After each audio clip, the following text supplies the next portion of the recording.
It was almost 6 in the evening, and it was a hell of a day. My job was fine, but my life suddenly stumbled. I had a lot of life-related questions. I walked into the bar, and a few seconds later I saw him sitting on a stool. Bastard. I sat down next to him and held out my hand. George Baker, it's been a long time since we've seen each other. He pretended not to recognize me. The bastard was as transparent as glass. I'm Bill Johnson. Does my wife work with you? We met at a Christmas party last year. Oh, yes, Bill. It's good to see you again. That jerk shook my hand. His grip was sticky. How are you, Bill? As if he didn't know. I ordered a beer. Oh, it's still the same. It's still the same. I thanked the bartender and took a deep sip. It was nice, and it was exactly what I needed after today's news. I heard you're a big reader. Your wife is always talking about your latest story.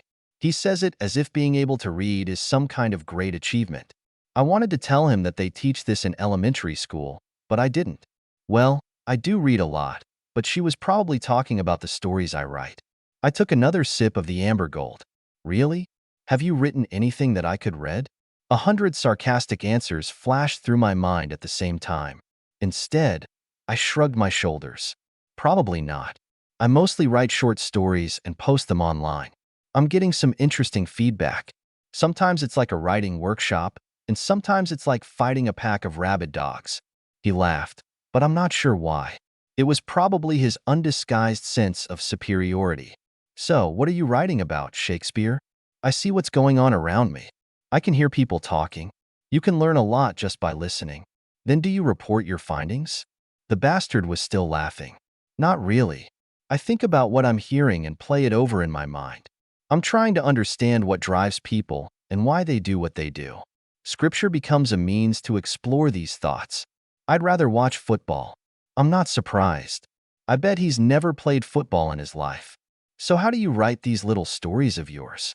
Condescension seems to be his strong suit. If you think about the characters in the story, they live their own lives. You start, and they sort of steer the story in their own direction. For me, it's a form of meditation that helps me understand which people usually elude me. Maybe you just need to go outside more often. The real world is much more interesting. This is the peculiarity of writing. You can live vicariously with words on the page and do things that you cannot do in the real world. Like what? I took another sip and looked in the mirror behind the counter. I didn't feel the need to look him in the face until I was ready. It's like you caught your wife with some lousy coward, punched him in the face and broke his nose. After a hard blow, a satisfying click is heard when his nose breaks, and blood splashes are visible when he falls. Then you divorce the cheater and leave her with only clothes on her back. You can't do this in real life. They arrest you anyway, despite your motivation. Or at least that's what they do in most states. Here in Texas, they tend to congratulate you for showing restraint. And the wife gets half of it. That arrogant jerk was laughing. I think he thought it was a joke on me. It's time for me to bring my story to an end. Yes, writing is a great distraction from life. You can do almost anything on the pages, and you will always have a happy ending. That was the last warning. I finished my beer and threw the money on the counter.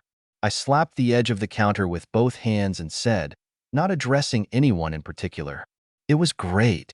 I was standing with my back to the door, but, catching myself, I partially turned around and said, "Oh, one more thing."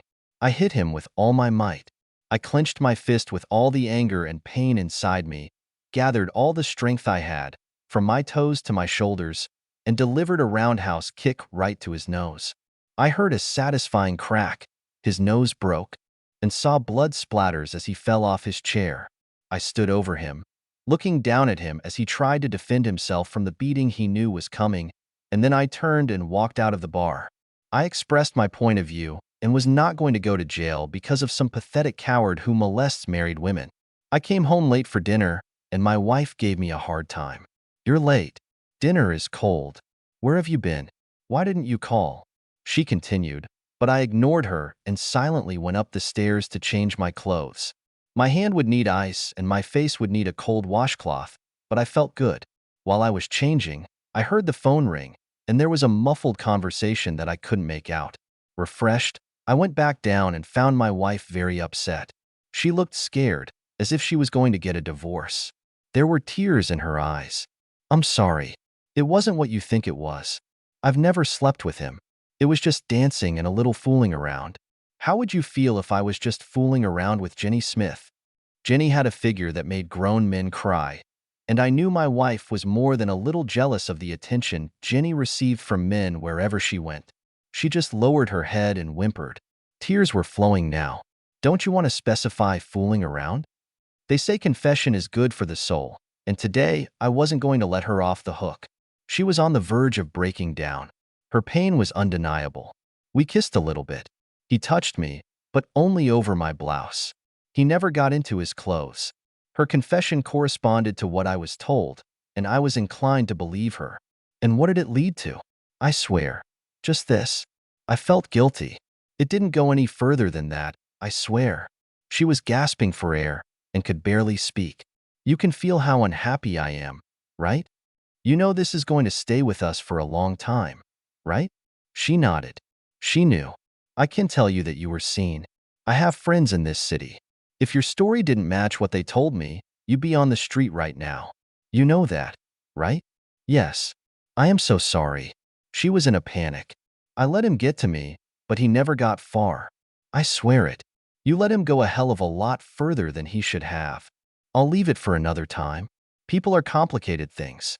This is another feature of stories.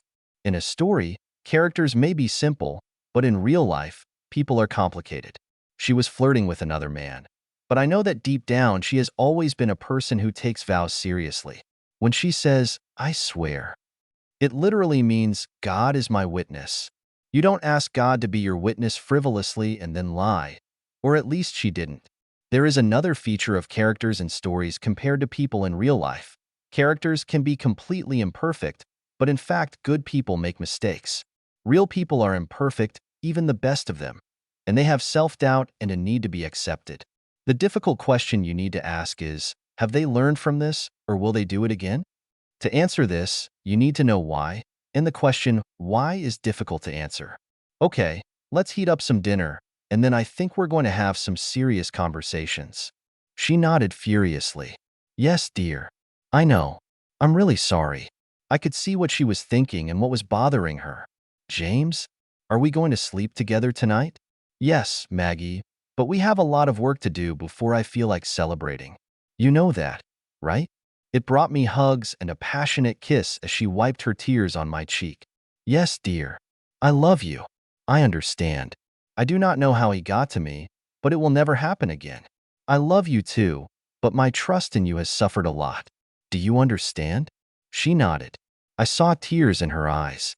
I took a deep breath and suppressed what I wanted to say. Now let's heat up some of those leftovers and try to save the evening.